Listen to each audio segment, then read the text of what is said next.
Daniel. So Daniel got his PhD from MIT, after which he did a postdoc at Rutgers University, and now he is at Climate Central. He has moved there just recently, and his talk today is on tropical cyclone potential intensity calculations in Python. So we're really happy to have you here, Daniel, and why don't you take it away? Thanks, Ryan. Thanks, Leslie, for setting this up. It's a real privilege and very exciting for me to share with you today TC-PI, or I sometimes call it pyPI for short. Not to be confused with pyPI, which is something else, which I didn't know at the time when I was naming this project, but we're trying to understand how we can calculate tropical cyclone potential intensity in Python, and I'll explain what that is in just a moment.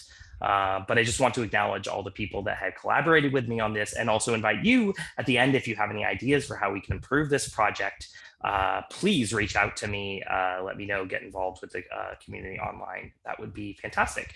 And also thank you to my support from NASA and NSF. So a little bit about me. I went to Florida State University and got my meteorology degree in 2012, and then on to MIT, where I got my PhD in atmospheric science in 2018. There, I worked with Susan Solomon and Carrie Emanuel, and I studied how the upper atmosphere interacts with tropical cyclones. And one of the ways in which it does that is by altering the potential intensity, which I'll share a little bit later. I like observing the weather right outside this window in front of me. There is a CoCoRaHS station, and I encourage all of you to participate in that program if you have time and interest in it.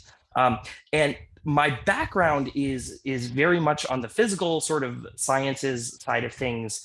And it's been challenging for me to sort of dig into this open science and big data science world, because my expertise is not specifically in computing.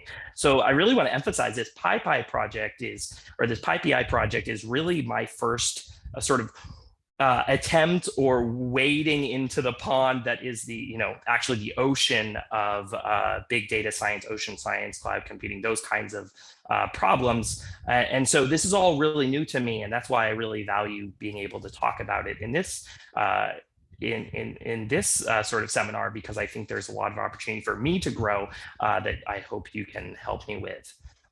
Why am I interested in studying hurricanes? Well, I grew up in Florida. I actually still live in Florida. I live in Orlando.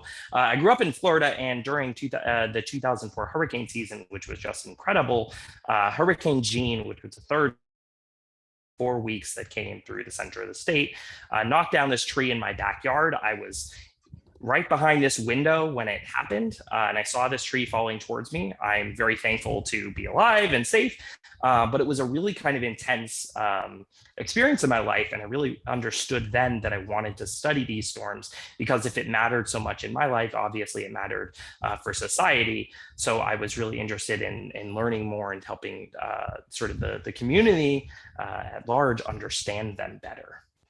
One of the ways and one of the tools in which we can understand tropical cyclones is through this tool we call potential intensity, which is what TC-PI is supposed to sort of calculate. What is potential intensity? Well, it's simply the speed limit at which a hurricane can spin, given the environment it lives in.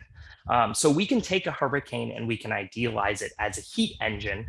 This is a really sort of powerful way that Carrie Emanuel and others developed way back in the 80s, and it's sort of been updated several times since then through the 90s and through the early thousands. And so we arrived on a pretty strong model of it in the early 2000s. In Bisser and Emanuel 2002. And the model goes something like this. You have some air that is starting at the edge of the storm, and it spirals inward towards the center of the storm. And as it does that, it picks up entropy. Then it rises up through the storm, retaining its entropy, and then it loses that entropy at the stop through radiated cooling to space. And this process, as the air returns back down and compresses, this process tends to sort of add energy to the storm, which it has picked up through evaporation of water near the sea surface. This increase in energy of the storm allows the storm to become more powerful. And the amount of energy that is available to the storm is a huge indicator as to how fast the storm can spin. So sometimes we call this energy that is being added to it. We sort of measure it in terms of what we call thermodynamic disequilibrium, which is the sort of the thermodynamic difference between the atmosphere and the ocean. But another important factor is not only that energy coming off the ocean, but how efficient we can convert that energy that we're picking up into wind speeds. And that's what this term is here. And I want to bring your attention to two things. One is the warmer the ocean surface temperature is, the more efficient the storm will be, but also the colder the top of the storm is, the more efficient the storm will be. And so that's a pretty important factor in this. When we're calculating tropical cyclone potential intensity, we're taking environmental conditions such as the temperature, the atmospheric humidity, the sea surface temperature, the mean sea level pressure, and we're taking those, putting them through a set of algorithms and computing the potential intensity here. So what could cause potential intensity of the speed limit of the storm to increase? Well, warmer sea surface temperatures, colder outflow temperatures, or increases in thermodynamic disequilibrium, which is largely a function of sea surface temperatures themselves. So we can look at a very practical example of this in the real world with real data. And this is just a satellite image I pulled for Hurricane Sam, which is out in the Atlantic right now. Yesterday, I pulled this. And as of this morning, it was something like 130 miles per hour, which is sort of straddling category 3 to category 4 wind speed. Now, there's a lot going on here with regards to the storm. There's some shear that's changing the storm. There's some dry air that had wrapped into the storm earlier. But if we just sort of neglect all of those things and just look at how the potential intensity is changing, we have these kinds of maps here that COLA puts out, where they look at the potential intensity, which is shaded in the colors, and then the underlying line contours are the sea surface temperature. And you can see that the environment in which Hurricane Sam is living is one that is very conducive to a strong hurricane in the Atlantic right now. You can see the storm is passing over these dark blue regions, which are indicative that the hurricane could reach category 5 or more strength if it was allowed to grow without bound. It's kind of like when a hurricane is born, it's kind of like a car that's at a stoplight and the light turns green and the car begins accelerating up towards the speed limit.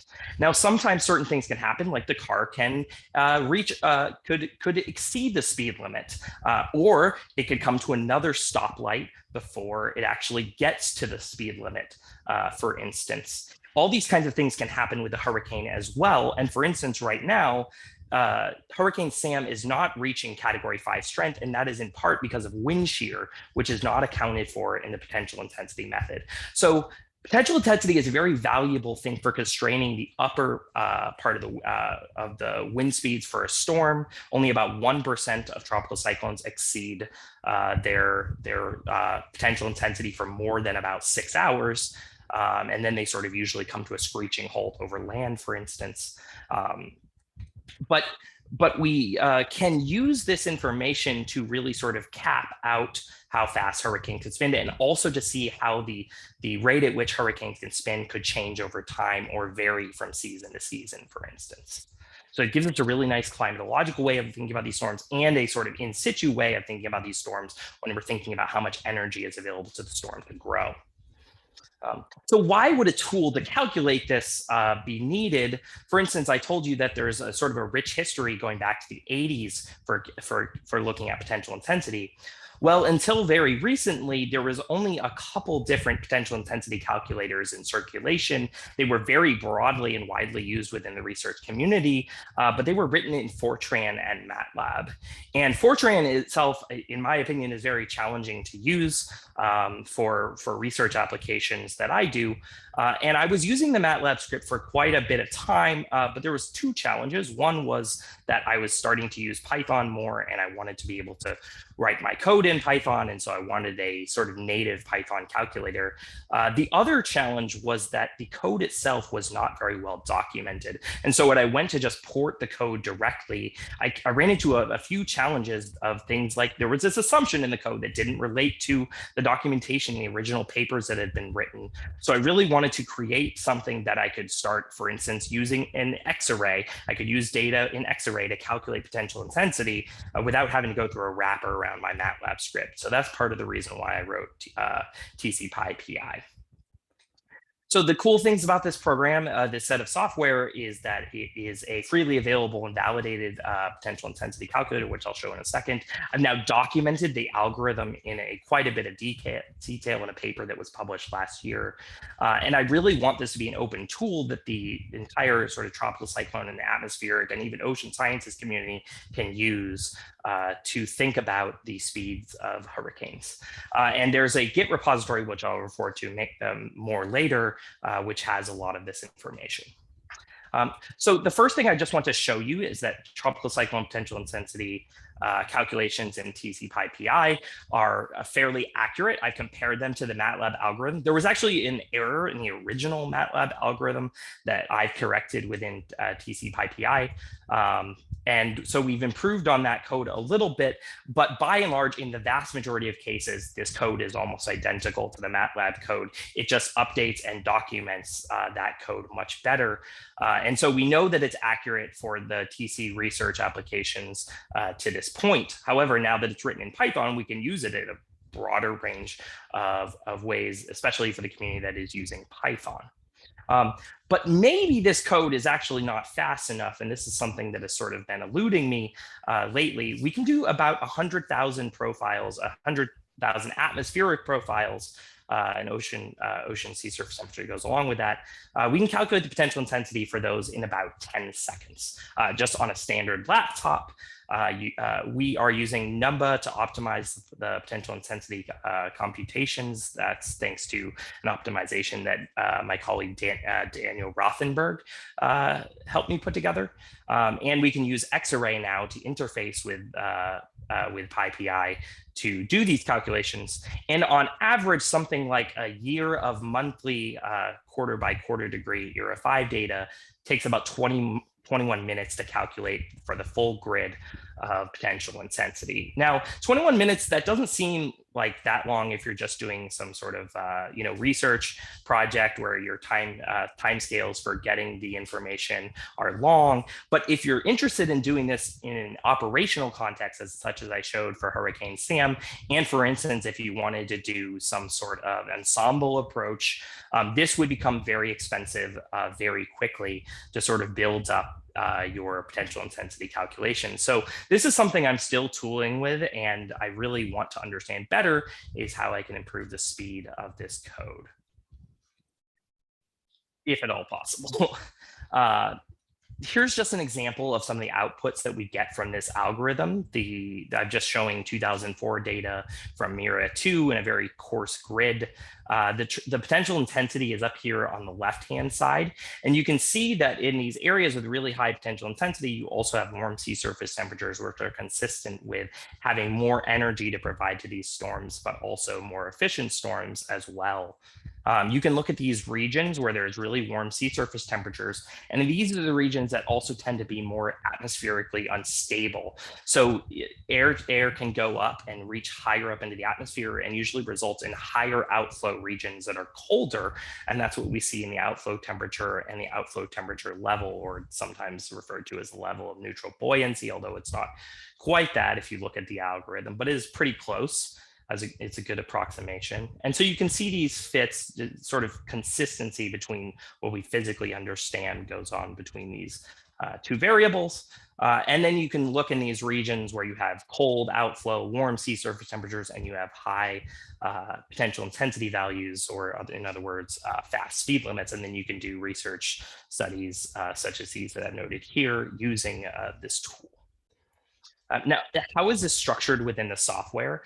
We basically have a single function. It's called the PI function, because I'm not very sort of original at naming things. And we are taking environmental conditions that are just set up, and right now they're just single vectors, or you can use Xarray and use apply ufunc, for instance. and send these environmental conditions into the potential intensity algorithm, which is documented in the paper, but it's also sort of documented within the code as well. You can send those over to the CAPE algorithm, and these two algorithms work in tandem to sort of iterate towards a final potential intensity calculation, and then that is output to the user. There's also a different estimate of potential intensity, which is sometimes used as minimum pressure, but I find that less useful because I tend to think of hurricane intensity in terms of wind speeds. There's also a flag that goes with this output. You can look at the outflow temperatures, which are actually an output of the algorithm, and the level of neutral buoyancy, or the outflow temperature level. Within pyPI, there are additional functions such as thermodynamic and profile calculations for the atmosphere and ocean. There's some decomposition, so you can do some research analysis on the potential intensity, and there's ways of calculating the efficiency just directly from the inputs and outputs here. Those are just helpful tools. There are also notebooks that detail each of these things, sort of just providing users examples and opportunities to sort of interface their code with Xarray, for instance. And there's also a clock code in there for testing how fast it is on your machine. For the documentation, all of it's here in the Git repository, which I've been working on for quite some time, although it is sat dormant for the majority of sort of the past year as I've been transitioning my roles and positions in academia, and now I'm working for Climate Central. But over the past year, we did have a paper published in the geoscience model development, where I thoroughly documented this algorithm, all the assumptions that go into it, and the decisions that we've made from sort of a coding and scientific perspective as we've been developing this tool. So there's quite a bit of things that I would love to do with pyPI that I haven't had the opportunity to do yet. One of those is I would love to, in addition to just single measure of potential intensity, there are other different estimates of potential intensity that vary by application. And I would love to start including those within the package so that, for instance, the user could choose which one they want to use, or compare different PI calculations given the same environment.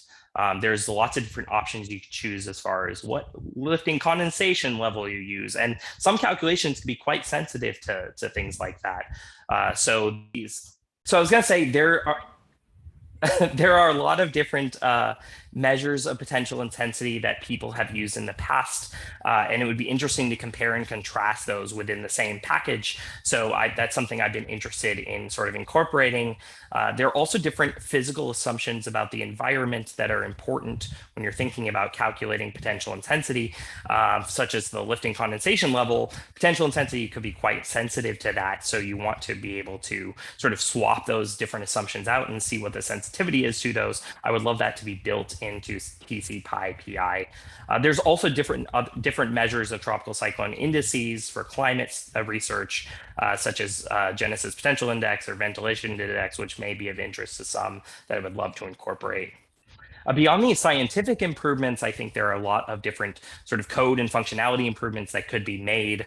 Some of them are probably beyond my reach currently as far as skill as a programmer, but I'd love to incorporate things like pint for unit support, which could be very useful for people being able to keep track of units as they're sort of working through this. Right now, you have to actually be pretty careful when you're using this software. Love to develop an Xarray compatibility layer. I think this is actually a suggestion that Ryan provided to me quite a while ago, and I just haven't had the opportunity to go in and write this yet. But this would allow you to use pyPI directly without sort of leaving Xarray. And I think that would be really useful. I want to figure out a way to reduce the runtime of this code. There may be some assumptions we need to make about simplifying the potential intensity algorithm. There's a lot of iteration. For instance, we could change the iteration convergence criteria, which would introduce small biases, but greatly increase the time that it could take to run. So in an operational context, which is one of the ways in which I see this code being very powerful, I think that might be very useful to sort of explore those sort of minor changes that could have big gains.